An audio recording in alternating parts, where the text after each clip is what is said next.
Salut tout le monde, c'est Marianne Oulala. Aujourd'hui, je suis ici pour vous parler voyage. Enfin, nous allons voyager donc demain. En fait, on va en Corée. Donc, quand vous verrez cette vidéo, je serai sûrement déjà en Corée. Je vais vous faire des vlogs. Je croise les doigts. Je vais vous faire plusieurs vidéos en Corée, ça c'est sûr. Je voulais vous parler de voyager à l'international avec un bébé parce que c'est mon cas et je suis déjà allée en France avec mon bébé. Il avait 6 mois je crois à peu près et voilà, je voulais vous partager mon expérience parce que je sais que pour être nouvelle maman avec mon premier bébé, c'est vrai que ça a été un petit peu difficile au début de se mettre dans le bain, de voyager, etc. Mais en fait, déjà le premier truc que je voulais vous dire, si vous êtes maman et que vous allez voyager à l'international, que vous allez prendre l'avion pendant 10-11 heures, que peut-être oui, ça va être compliqué, mais vous allez gagner tant de confiance en soi et vous allez apprendre tellement de choses et ça va vous donner vraiment l'expérience fait que vous allez apprendre et vous allez être beaucoup plus à l'aise la prochaine fois. Donc la première fois c'est toujours plus compliqué, mais il faut le faire et comme ça c'est fait et on sait à quoi s'attendre. Ça c'est la première chose qu'il faut savoir. On est parti à Paris, donc c'est 11 heures de vol de Los Angeles et là demain on va à Séoul, pareil 11 heures de vol. Donc voilà ce que je fais, ce que je prends avec moi pendant un vol de 11 heures. Donc je vais vous parler d'abord de l'équipement. L'équipement que je prends, donc la première chose que je prends c'est ma poussette et c'est la poussette Yo-Yo de Babyzen. Donc ça je pense qu'en France vous l'avez puisque je crois que c'est même une marque française si je dis pas de bêtises et je l'ai vu énormément à Paris quand là on est allé à Paris en septembre et j'ai vu que des yo-yo, donc je pense que vous la connaissez. La yo-yo c'est une des plus légères et une des plus compactes. Elle rentre dans les compartiments en haut dans l'avion, donc elle est vraiment cool parce que vous pouvez la pousser jusqu'à votre siège et ça c'est un luxe. Surtout si vous avez un gros bébé, voilà. Donc la première chose c'est la poussette. La deuxième chose c'est le porte-bébé, donc le porte-bébé soit sur le dos, soit sur votre poitrine. Moi j'ai le Artipopé, mais c'est pas. Je vous conseille le Artipopé parce que c'est celui que j'ai et il est beau, il est de très bonne qualité, etc. Mais il coûte un bras, même 2 bras.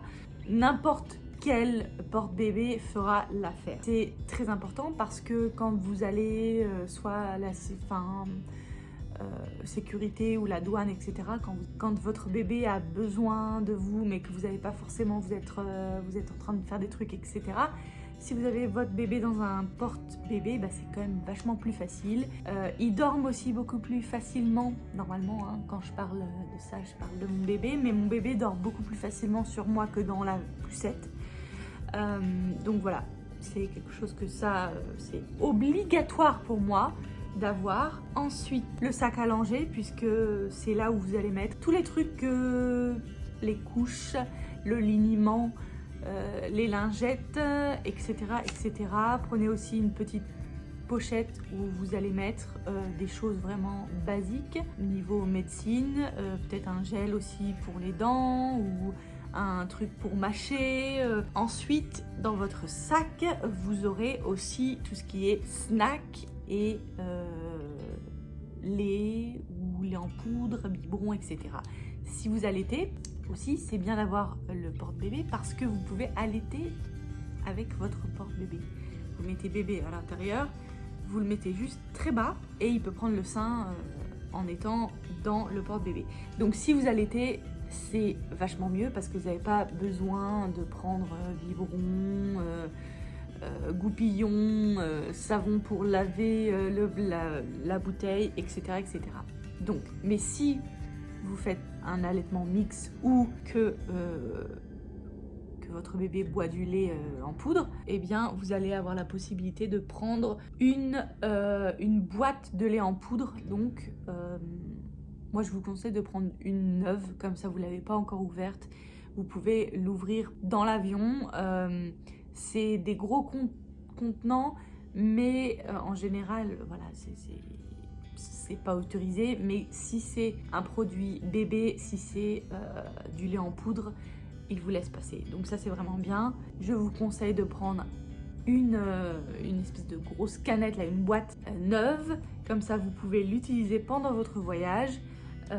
Pas besoin d'avoir d'extra lait en poudre dans la valise, etc. Parce que c'est très lourd. Donc voilà. Ensuite, vous avez aussi quelques petits jouets. Alors moi j'ai une astuce, c'est d'acheter un jouet. Faut pas prendre l'avion tous les 3-4 matins, mais si c'est une fois tous les 6 mois, vous achetez un petit jouet neuf, voilà, dans une boîte, machin. Vous ne le donnez pas au bébé jusqu'au décollage, en fin de compte. Au décollage, ce que j'aime bien faire, c'est donner le biberon ou le sein, parce que avec l'altitude, bébé a mal aux oreilles, et déglutir, boire le lait, ça fait du bien aux oreilles. Donc en général, comme ça, il pleure moins. Mais si vous avez déjà donné à manger ou quoi que ce soit, ouvrez la boîte, parce que la boîte aussi est très importante, parce que les bébés adorent les boîtes. Donc n'enlevez pas la boîte, prenez tout, prenez le nouveau jouet. Alors il faut que ce soit un petit jouet, hein. En général, voilà, ça rentre dans mon sac. Donc moi j'ai acheté un petit jouet là, une petite souris pour lui, pour demain. Donc vous ouvrez la boîte, vous jouez avec la boîte, vous jouez avec le nouveau jouet, et ça va en général lui prendre quelques heures. Lui prendre quelques heures, il va être focus sur le nouveau jouet, et il va être très très content. Prenez aussi quelques petites options par-ci par-là, léger, parce que déjà vous avez plein de choses avec vous, donc prenez léger. Et ça c'est pour le entertainment, mais en général dans l'avion il va y avoir des gens, il va y avoir du bruit, donc vous allez être occupé, ça c'est sûr, et le bébé aussi. Quand le bébé dort pas forcément, il va être assez stimulé, puisqu'il y aura des nouvelles personnes, des nouveaux bruits, etc. Donc voilà. Ensuite, ce que je voulais mettre dans cette vidéo, qui est en rapport donc avec prendre l'avion avec son bébé, c'est que ça dépend de votre compagnie aérienne. Moi personnellement, j'utilise tout le temps Delta, Air France, Korean Air. C'est les trois qui sont dans la même famille, et j'ai des retours. Donc ce que je disais, selon votre compagnie aérienne, donc vous avez l'option de choisir une place avec l'option bassinée. C'est en fait une espèce de petite corbeille, un petit lit. Les hôtesses de l'air vont vous installer donc devant vous. Donc ça c'est si votre bébé a moins d'1 an. Si vous pouvez le faire, franchement, faites-le, parce que c'est vraiment très très utile pour mettre bébé quand il dort. Vous pouvez prendre une petite pause. Bon, après là je parle de la classe économie. Évidemment, si vous voyagez en business ou en première classe, vous avez de la chance, et je pense que vous aurez moins de problèmes. Mais voilà, c'est une chose à demander. Quand vous réservez votre billet, appelez la compagnie, et voilà, essayez d'avoir une place avec le petit lit qui s'accroche. Là, c'est vraiment très très utile. Delta, Air France, Korean Airlines, ils ont quelques petits snacks, donc de la compote de pommes. Qu'est-ce qu'ils ont d'autre? Ils ont aussi des couches, si au cas où, mais voilà, prenez vos couches, hein. Ne comptez pas sur les couches de l'avion. Donc ils ont ça normalement, ils ont de l'eau, et ils sont très très gentils en général. Les hôtesses de l'air sont vraiment trop gentils avec nous.